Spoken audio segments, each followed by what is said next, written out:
Hi guys and welcome to Bomb Anime. It's your girl Ruka. And Big Boy Summer here, bringing you a Let's Talk of the OVA from Dan Machi. Is it wrong to pick up hot springs in a dungeon? Okay, so this OVA basically has them finding hot springs in one of the dungeons that they're in, and it's like right after season 1, after they've done that, after they've been on floor 18, and they are fighting a monster and they accidentally bust through the wall and reveal these really nice hot springs. And that's probably where, for me, the trouble begins. I absolutely found no trouble in this episode at all. This episode was amazing. It had real depth of character, a lot, you know what, it was just basically fan service, and I was here for it. And watching Ruka's face cringe made me enjoy it a little bit more. I think that for me, it's because it felt like they just did this so that they could give a bunch of fan service without ruining the rest of the show, like just have this on the side. But the way I see it is, if you really desperately needed this, you could have just made this for yourself and just maybe not released it. What do you mean? Like, someone took time, a bunch of people took time to create this, to bring this art into the world. And, you know, people have to see it, or what's the point in art? Oh my god, shut up. I felt like it kind of also damaged Hermes' character a little bit. Like, I know he's not the best person, he plays pranks, he's quite a manipulator, he likes to move behind the scenes and puppeteer things, but this made it seem like he's just a pervert. Like, that's all he is, he's just a pervert. I mean, he had swimsuits for each and every girl, and he knew all of their sizes. Like, there's a level of creepiness, and then on top of that, he actually made Hestia's small intentionally, so small in fact, that when she tried to put the clasp on in the back, it burst open. It like literally, it ripped into, and then she had to like use it as like a sling for one tip. And then like, I don't know how the leaves were on there, like they found some super glue, I don't know, but the leaves were flesh to the other.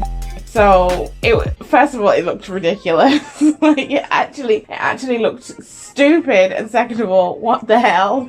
You seem to be like personally empathizing with Hestia here for some reason, and I kind of understand. I think you need to slow your roll. Look, all jokes aside, yeah, Hermes really did come out looking like a real creep here, and I'm all for fan service, yeah, but there's no need to make a character super creepy in it. You can make fan service without adding the creep factor.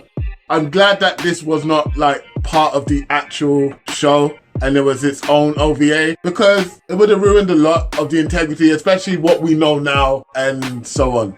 Yeah. I also do like the jokes that they were doing with, what's her name, Wild Helsing, the sneezing. Yeah, the sneezing thing. I thought that was hilarious. But she didn't need to be in a hot tub herself, did she? Even a character that wasn't really in it, she was only in it for like a couple of moments, they made sure that when she was there, she was...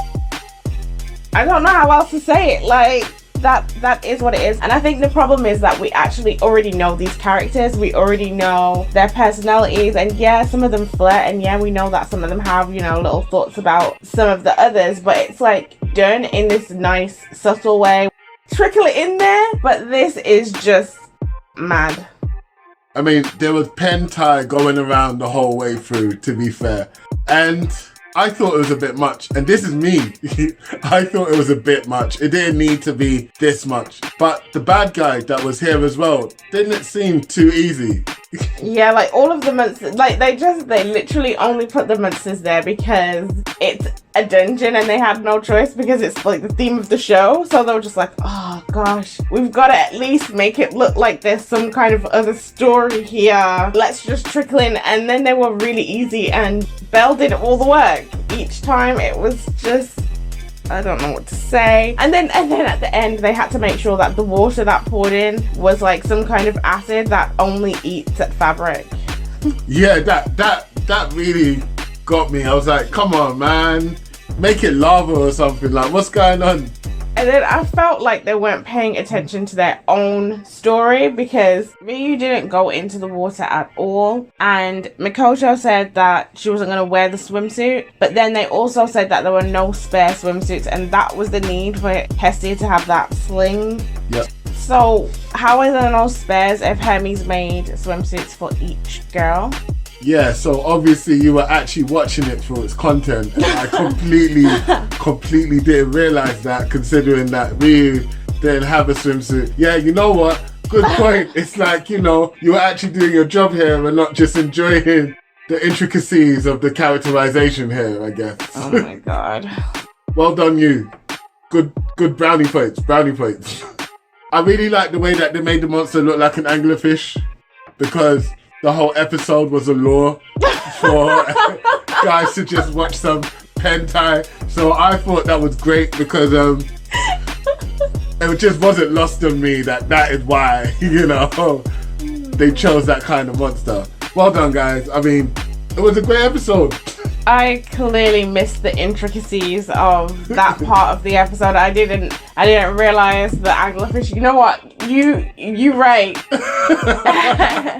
No, I'm happy that this isn't really a part of the rest of the series, because I do really like the Dan Machi series, and I just think that this was a massive disappointment, and it didn't do justice to the characters. It made the girls nothing as well. Like, why spend so much time to create these characters, create their backstories, create their personalities, and then just kind of throw it all away?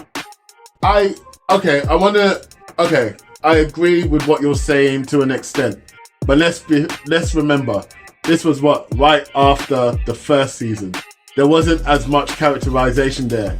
Remember, Eyes was there sneezing, and no one really knew much about Eyes in the first season in the first place, because, you know, and no one knew much about anyone. So I get why they did it, and I get how they could get away with it at the time.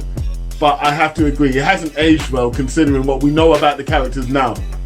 And the last episode of the season was also a sort of hot spring thing where, you know, he ended up inside a hot spring with all of them basically naked too. So it's kind of on brand for what they did then, but now they've got it better at doing something better now. And that is my defense. Come at me in the comments if you want, but you know I'm not wrong here, I think.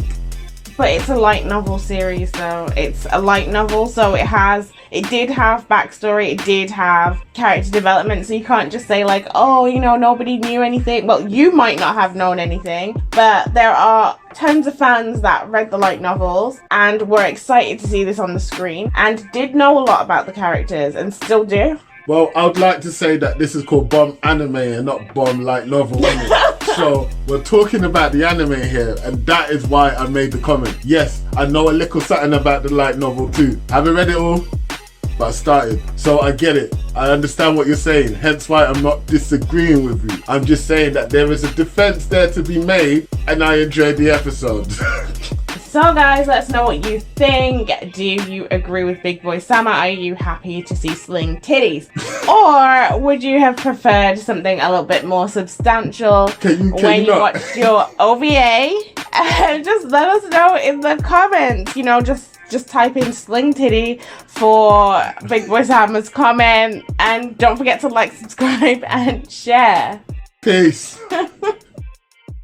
You wrong for that, man.